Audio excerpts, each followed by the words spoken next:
Mari kita bersatu di dalam doa. Tuhan yang baik, terima kasih untuk waktu yang indah yang Kau berikan buat kami, untuk kami bersama-sama berkumpul di fellowship Embun Pagi. Sebentar lagi kami mau belajar kebenaran firman Tuhan.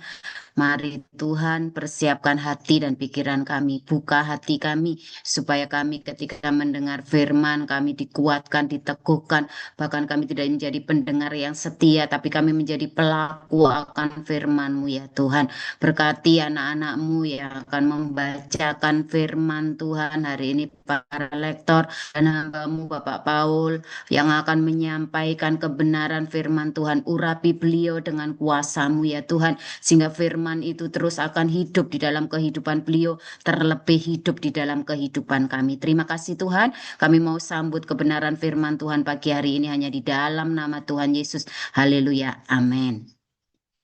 Amin. Terima kasih Bu Terima kasih, Endah. Bu. Tuhan Yesus memberkati. Baik, silakan Pak. Dimulai dari Bu Sarma terlebih dahulu. Mazmur 20 berapa tadi? 31. Mazmur Mazmur 31 ayat 1 sampai oh. 25. Baik, saya akan membacakan kebenaran firman Tuhan yang terambil dari kitab Mazmur 31 ayat 1 sampai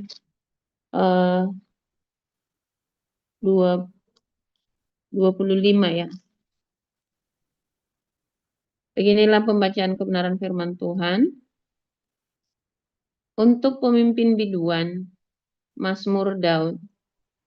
Padamu Tuhan aku berlindung, janganlah sekali-kali aku mendapat malu.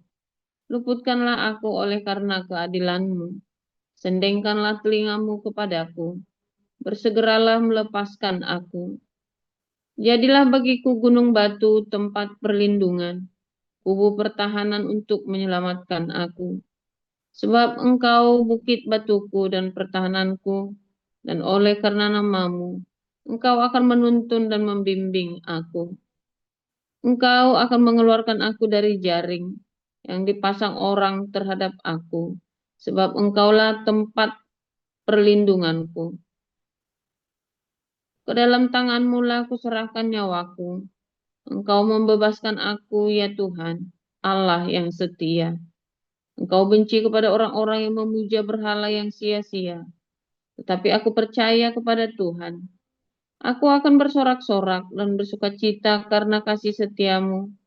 Sebab Engkau telah menilik sengsaraku, telah memperhatikan kesesakan jiwaku, dan tidak menyerahkan aku ke tangan musuh, tetapi menegakkan kakiku di tempat yang lapang. Kasihanilah aku, ya Tuhan, sebab aku merasa sesak. Karena sakit hati menghidaplah mataku, meranalah jiwa dan tubuhku. Sebab hidupku habis dalam duka dan tahun-tahun umurku dalam keluh kesah. Kekuatanku merosot karena sengsaraku, dan tulang-tulangku menjadi lemah. Di hadapan semua lawanku aku tercela, menakutkan bagi tetangga-tetanggaku, dan menjadi kekejutan bagi kenalan-kenalanku. Mereka yang melihat aku di jalan lari daripadaku. Aku telah hilang dari ingatan seperti orang mati, telah menjadi seperti barang yang pecah. Sebab aku mendengar banyak orang berbisik-bisik, ada kegentaran dari segala pihak. Mereka bersama-sama bermufakat mencelakakan aku. Mereka bermaksud mencabut nyawaku. Tetapi aku, kepadamu aku percaya. Ya Tuhan, aku berkata, Engkaulah Allahku. Masa hidupku ada dalam tangan-Mu. Lepaskanlah aku dari tangan musuh-musuhku dan orang-orang yang mengejar aku. Buatlah wajah-Mu bercahaya atas nama hamba-Mu. Selamatkanlah aku oleh kasih setiamu. Tuhan, janganlah membiarkan aku mendapat malu, sebab aku berseru kepadamu. Biarlah orang-orang fasik mendapat malu, dan turun ke dalam orang mati dan bungkam. Biarlah bibir dusta menjadi keluh. Yang mencaci maki orang benar dengan kecongkakan dan penghinaan. Alangkah limpahnya kebaikan-Mu yang telah kusimpan bagi orang yang takut akan Engkau. Saya ulangi, alangkah limpahnya kebaikanmu yang telah kau simpan bagi orang yang takut akan engkau, yang telah kau lakukan bagi orang yang berlindung padamu di hadapan manusia. Engkau menyembunyikan mereka dalam naungan wajahmu terhadap persengkongkolan orang-orang. Engkau melindungi mereka dalam pondok terhadap perbantahan lidah. Terpujilah Tuhan, sebab kasih setianya ditunjukkannya kepadaku dengan ajaib pada waktu kesesakan. Aku menyangka dalam kebingunganku, aku telah terbuang dari hadapan matamu. Tetapi sesungguhnya engkau mendengarkan suara permohonanku ketika aku berteriak kepadamu minta tolong. Kasihilah Tuhan, hai semua orang yang dikasihinya. Tuhan menjaga orang-orang yang setiawan.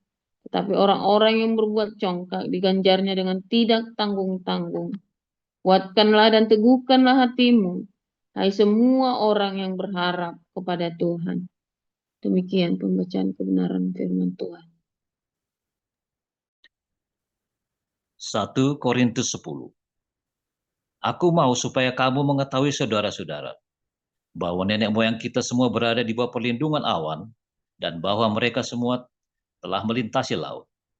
Untuk menjadi pengikut Musa, mereka semua telah dibaptis dalam awan dan dalam laut.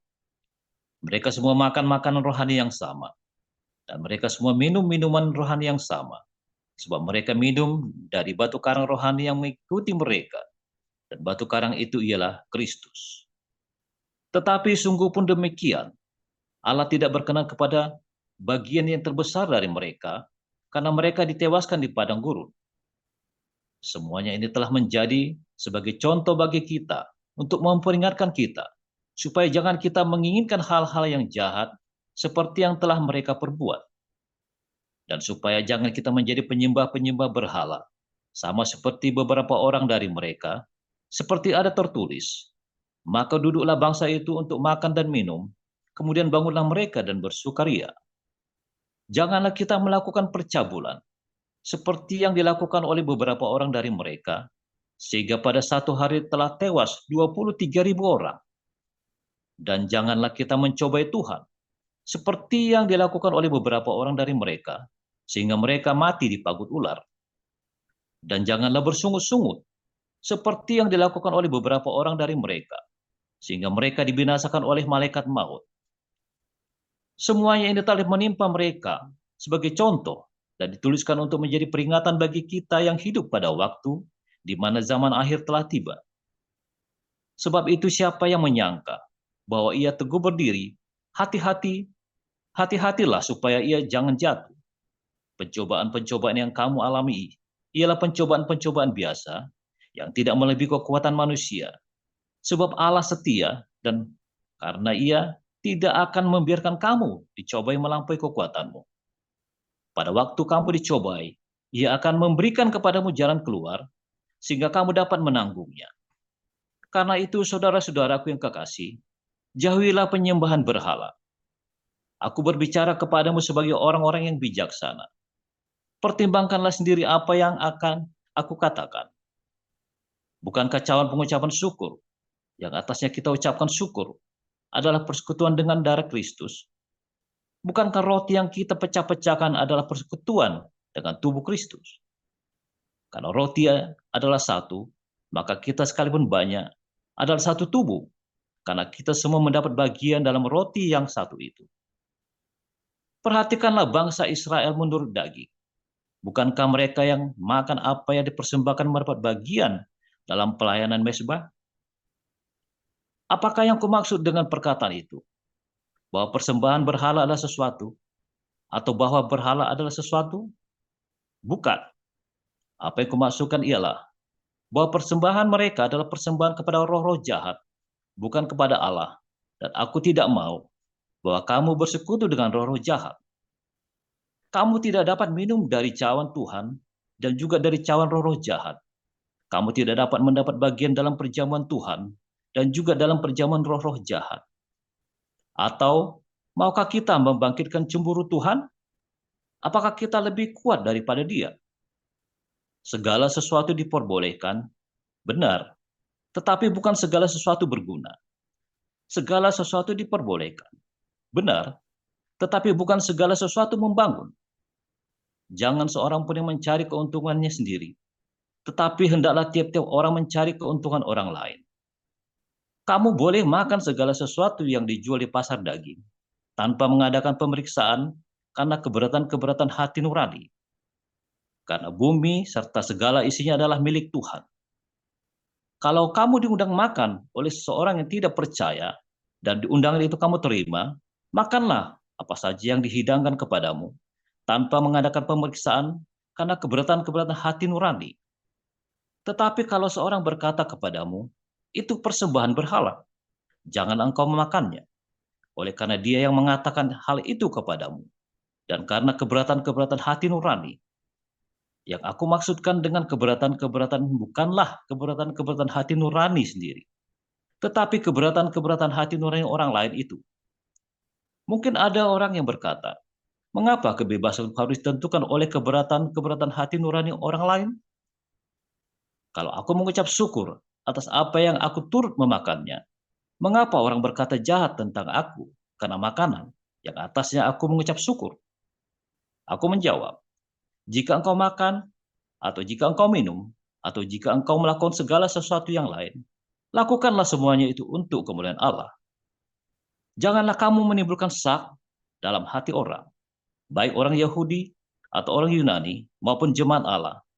Sama seperti aku juga berusaha menyenangkan hati semua orang dalam segala hal, bukan untuk kepentingan diriku, tetapi untuk kepentingan orang banyak, supaya mereka beroleh selamat.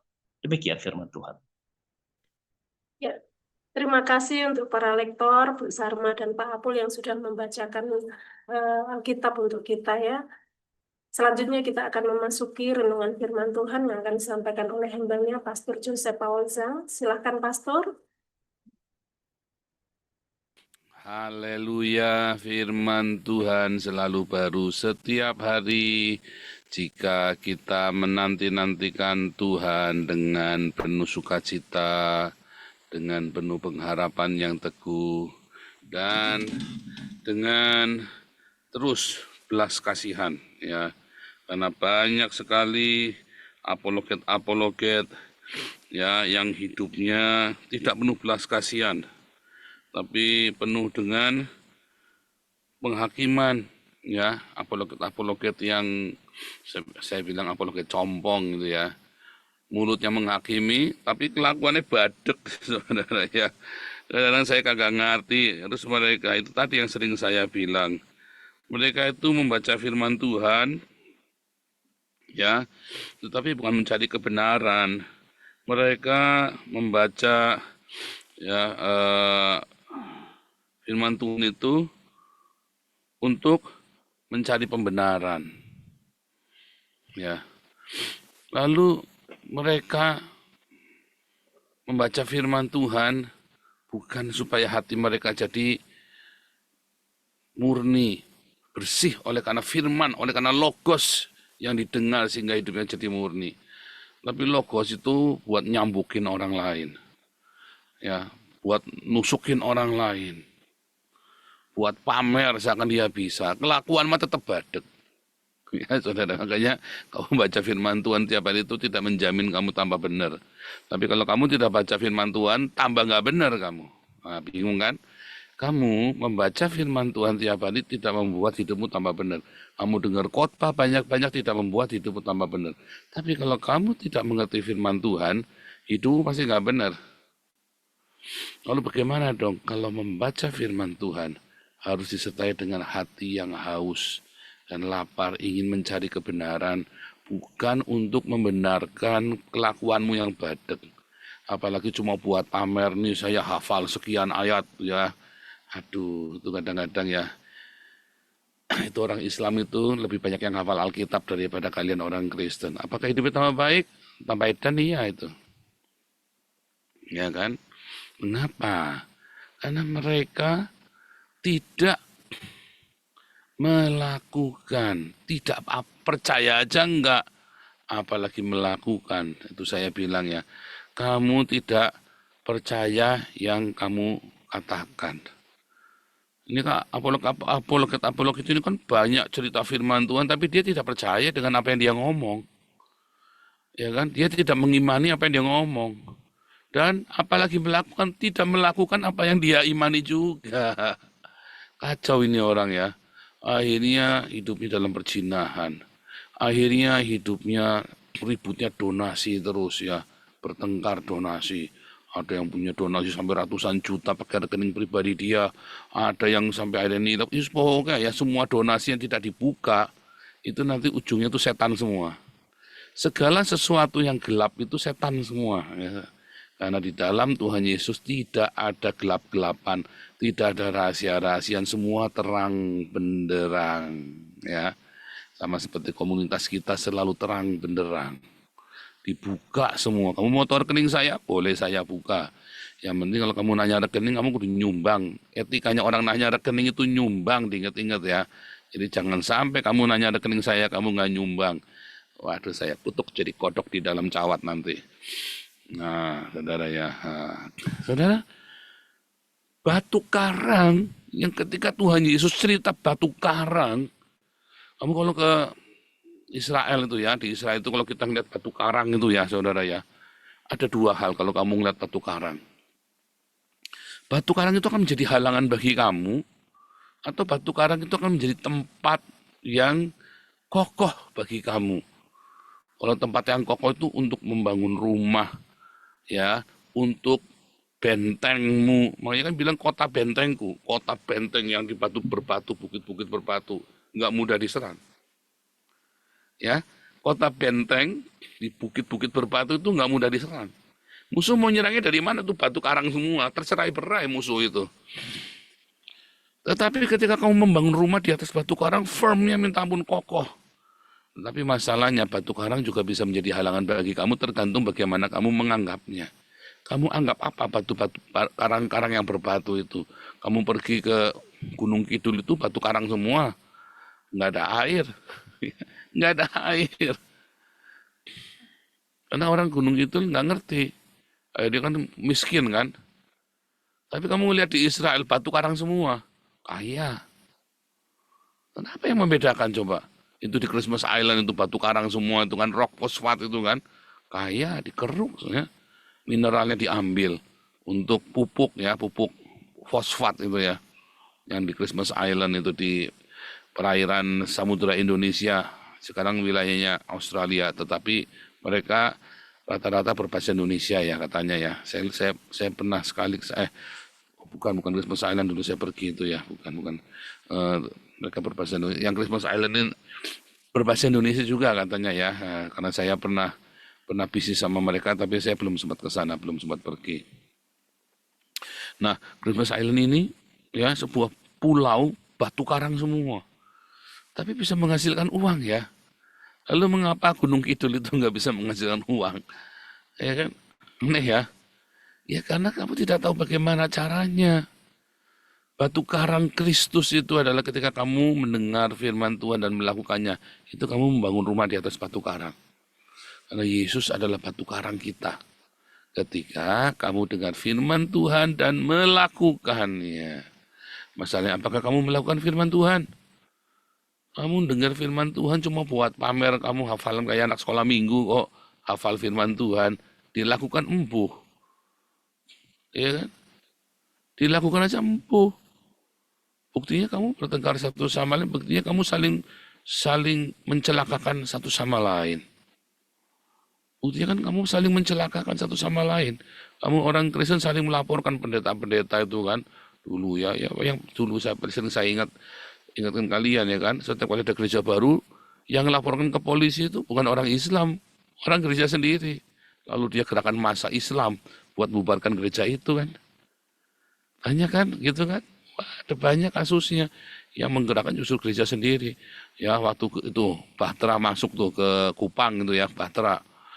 Nah, lalu orang-orang gereja-gereja Kupang itu apa namanya Gemit itu ya. Mendingan kamu jadi Islam sekalian daripada kamu ikut gerakan apa karismatik Bahtera itu ya. Terus sampai kaget.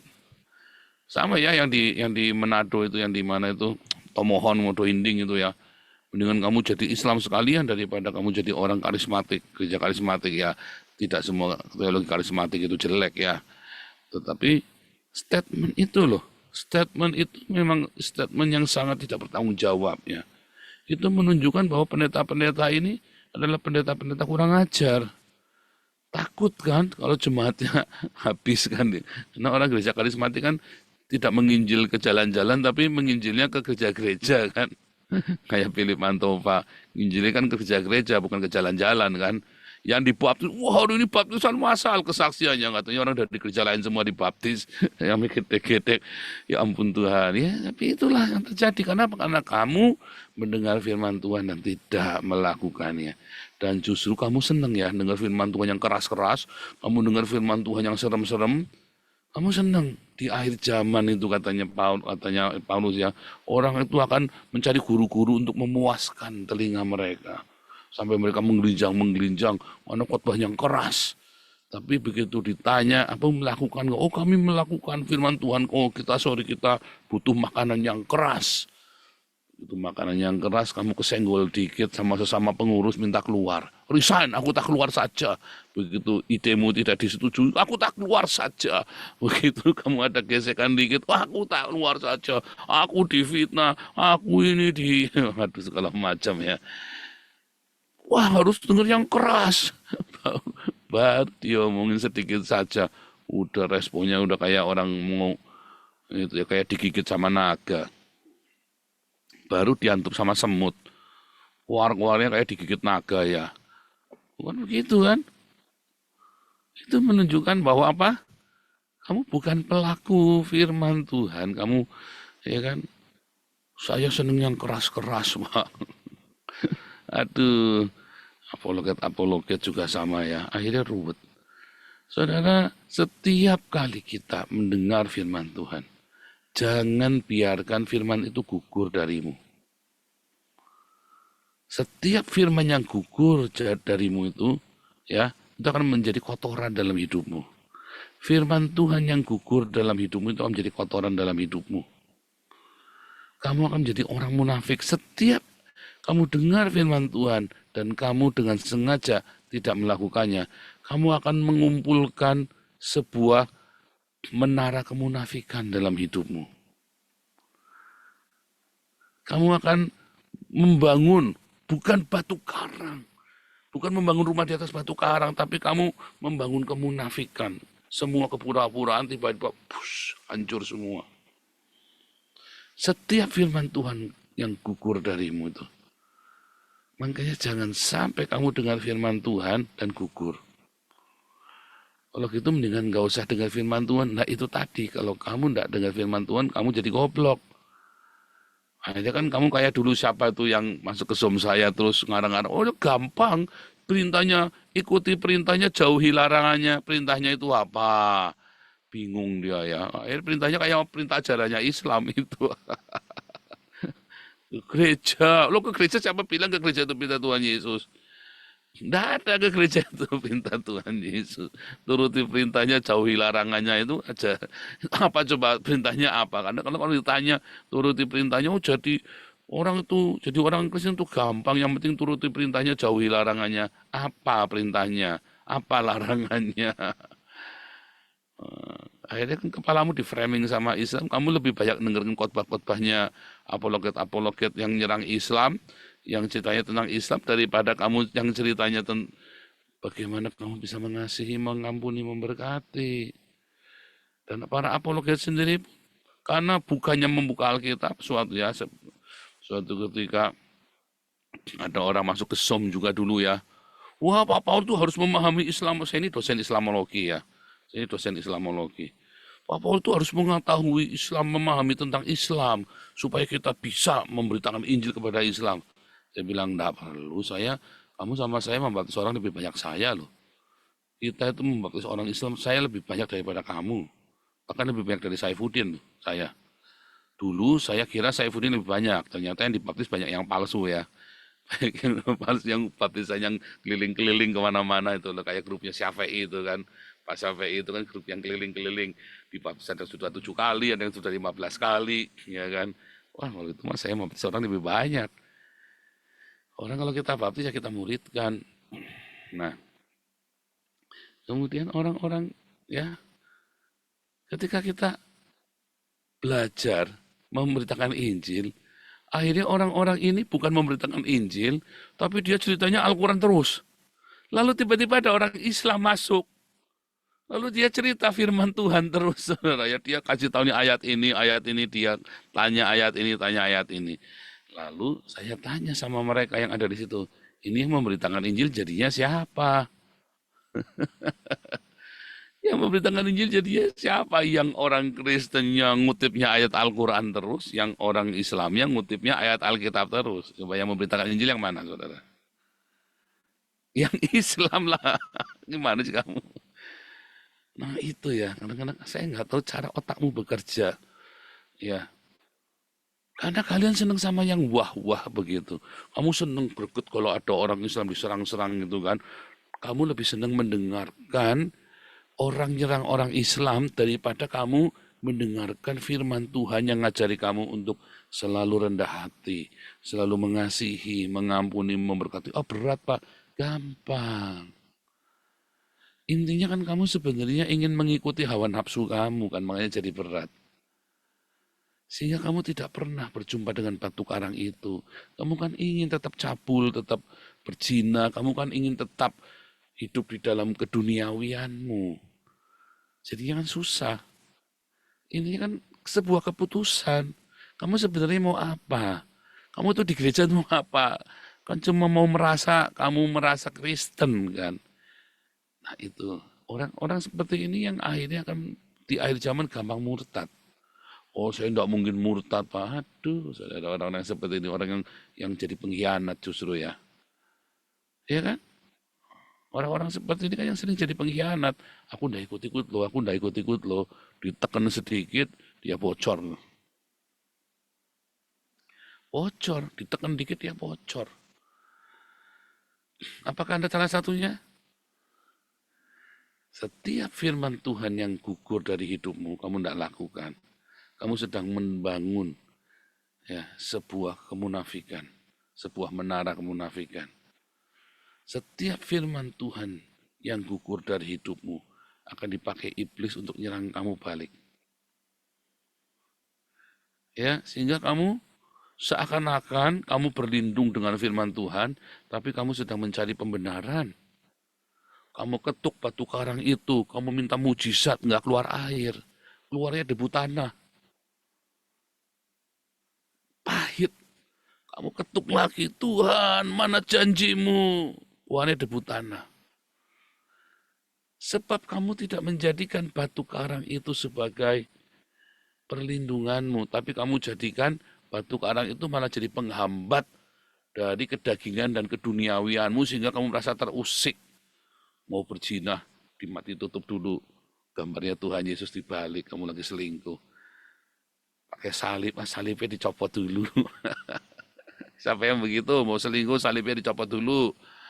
Ya kan? Apa malah bangga dipamerin sama pacarmu? Wih, kelewatan kamu. Loh, jangan ngomong, saya ngomong realita kamu ya. Dibalik dulu. Oh, ini ada Alkitabnya, dimasukkan dulu ke laci. Malu kalau mau selingkuh, mau oho-oho. Oh, hati-hati kamu. Itulah sebabnya kamu teriak nggak didengar sama Tuhan. Kamu ketuk itu batu karang nggak keluar air. Mengapa ya? Karena kamu tidak menjadikan batu karang itu sebagai panutanmu. Tidak menjadikan batu karang itu benar-benar sebagai perlindunganmu. Kamu tidak mau jaga hidupmu yang benar. Ya susah Pak. Siapa bilang susah? Yang bilang susah itu dasarnya karena hatimu busuk. Kalau hatimu benar-benar mau baik, sebenarnya mengikuti firman Tuhan itu tidak susah. Malah kamu akan mendapat privilege. Saya dulu juga berpikirnya sama, susah. Karena pendeta-pendeta khotbahnya kan susah, itulah kita harus begini, harus begitu, makanya susah. Ya. Nah setelah saya ngerti ternyata lebih gampang hidup kita kalau sesuai firman Tuhan daripada kalau kamu hidupnya tidak sesuai firman Tuhan. Lebih gampang hidupmu kalau kamu ada firman Tuhan, kamu lakukan ada firman Tuhan dan lakukan. Contoh, ada lampu merah, traffic light, lampu merah ya berhenti. Wah, kangelan Pak ngerem. Itu cuma tinggal ngerem kok kangelan. Bener nggak? Dasarnya kan hatimu kan ruwet kan. Hatimu udah busuk. Ada traffic light, lampunya merah. Ting, lampunya merah berarti apa? Berhenti. Tapi kamu bilang, aduh Pak susah Pak, nanggung Pak, mau ngerem Pak. Bablas tiba-tiba diajar sama tronton. Wah, kakimu dua-dua patah. Bagus titiknya nggak patah sekalian ya saudara ya. Nggak dipotong sekalian. Terus, wah ini hidupnya susah ini. Saya tadi kalau Tuhan ada, mengapa Tuhan tidak lindungi saya ketika saya lagi di perjalanan? Lah kamu tadi ada lampu merah, Tuhan sudah kasih tahu dibikin lampunya merah sama Tuhan. Kamu terobos saja. Gampang nggak ngerem tadi lampu merah? Gampang kan? Direm aja kan? Yang bikin susah apa? Karena kamu ngeremehin hukum kan? Kamu meremehkan kan? Orang yang disuruh ngerem. Sebenarnya kan simpel kan? Traffic light lampu merah berhenti. Jangan buang sampah sembarangan. Satu orang, kalau Jakarta penduduknya 30 juta, setiap hari buang selembar aja kertas permen. Satu lembar kertas permen dibuang setiap hari. Jadi itu 30 ton tuh.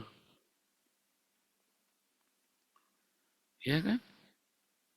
Kotor gak kotanya? Kamu lihat Belanda persis sekali. Begitu Arab-Arab ini Islam-Islam masuk jadi kotor ya. Ya kan? Satu orang. Ya kalau lihat orang-orang bule itu ya. Ya kalau ada sampah malah dia pungut. Taruh di tempat sampah. Kalau Arab-Arab ini malah buang sampah sengaja sekalian. Ditaruh di tempat-tempat itu ya. Kaleng, Coca-Cola, apa segala macam. Ngerokok mau dilempar semua. Itu sepanjang jalan di gereja kita itu di Den Haag itu. Arab-Arab semua. Waduh joroknya minta ampun. Kalau kamu lihat di kota saya yang di sini di Zutphen itu ya bersih saudara. Bersih.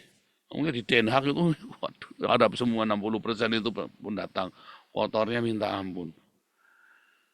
Setelah ada Arab-Arab itu, kenapa? Karena itu tadi ya, menyepelekan. Cuman satu. Cuman satu. Sebenarnya nggak buang sampah di jalan itu gampang nggak sih, saudara? Coba mulai dari rumahmu. Saya emang kalau di rumah saya dulu ya seger ya, saudara ya. Saya kalau ada sampah tak ambil. Ya, saya suka tegur anak saya, kalau ada barang dijatuh di bawah, jangan ya kadang-kadang namanya anak-anak ya sampai 3 hari sengaja tak lihat seminggu nggak diambil ya kan. Itu nggak boleh kamu masa bodoh begitu. Ada barang di bawah tidak pada tempatnya kamu ambil, kamu nggak tahu loh, kamu tiba-tiba keinjak kakimu loh, atau mungkin keinjak ada sesuatu yang kita nggak ngerti, padahal kan cuma ngambil aja kan, susahnya apa diambil. Contoh ya, benar nggak? Firman Tuhan juga seperti itu, saudara. Sebetulnya ketika firman Tuhan berkata ampuni, ampuni kan, tinggal keputusan. Berkati, berkati kan. Tapi kan nanti aja Tuhan, aku malas ketemu dia, aku malas. Disitulah, saudara ya. Karena kamu enggan. Karena kamu gengsi, kamu tunda. Akhirnya firman Tuhan itu berguguran. Nggak tumbuh, nggak berbuah dalam hidupmu. Kamu lihat itu kamu kira itu buah, nggak taunya apa? Nggak taunya buah busuk, karaktermu yang busuk, karaktermu yang munafik. Karena ada firman Tuhan, kamu biarkan gugur, bukannya ditumbuh, bukannya dirawat. Nanti Tuhan, kegesekan, ampuni, ayo mengalah. Nanti Tuhan, sekarang nggak mau saya. Sekarang mau saya lawan dulu. Ayo ampuni, nanti Tuhan. Ayo berdiakonia, nanti Tuhan aku mau beli iPhone dulu. Ayo ampuni, nanti Tuhan. Ayo berkati, selalu kamu tunda. Akhirnya kamu lewatkan semuanya dan hidupmu busuk. Itulah seperti apologet TikTok. Akhirnya hidupnya busuk. Bahkan ketika itu sampai saya hardik ya. Saya nggak mau kenal kamu lagi. Buat saya, kamu cium kentutnya saya pun jangan. Orang-orang yang sudah mengkhianati saudaranya, kamu tidak pantas duduk bersama dengan dia. Ya, saudara ya. Kalau ada orang sudah bongkar-bongkar rahasia dan alamatmu, saudara, udah jangan kasih uang. Jangan kasih donasi, kamu ikut masuk neraka sama dia. Ingat-ingat yang saya ngomong, viralkan. Ya. Tapi kamu kalau ada orang-orang yang hidupnya penuh cinta, ada orang-orang yang menjadi berkat hidupnya, orang-orang yang transparan, ngajarkan, viralkan, fokus sama Tuhan, ya. Ada orang yang sibuk memperkaya diri, ditinggal, kamu akan masuk neraka bareng-bareng sama dia. Kamu pikir gara-gara dia, wah kelihatannya dia memberitakan Injil, enggak, dia lagi baca Al-Quran terus kok, dia lagi baca Al-Quran kok, bukan memberitakan Injil kok, ya enggak? Hati, kamu harus bedain mana orang memberitakan Injil. Oh itu kan dengan caranya apa memberitakan Injil dengan membaca Al-Quran. Ini orang edan namanya. Memberitakan Injil dengan membaca Al-Quran. Gimana caranya coba memberitakan Injil? Mendingan kamu membaca satu ayat saja daripada kamu ngoceh-ngoceh panjang-panjang lebar tapi yang kamu bahas Al-Quran semua. Belajarlah sama saya, ya. Teladanilah saya. Saya harap murid-murid kita, Hagios, ya, semua yang dalam kelompok komunitas pemberitaan kita belajar disiplin dengan hidupnya. Tiap hari, ya, belajar disiplin, firman Tuhan dengar, lakukan. Maka kamu akan punya batu karang yaitu Kristus yang bersama denganmu selalu. Yang kamu ketuk sekali keluar air kehidupan memancar. Jehovah Jireh, uang datang. Jehovah Sebaot, kamu dapat perlindungan. Jehovah Shalom, damai sejahtera Tuhan. Tuhan Yesus memberkati.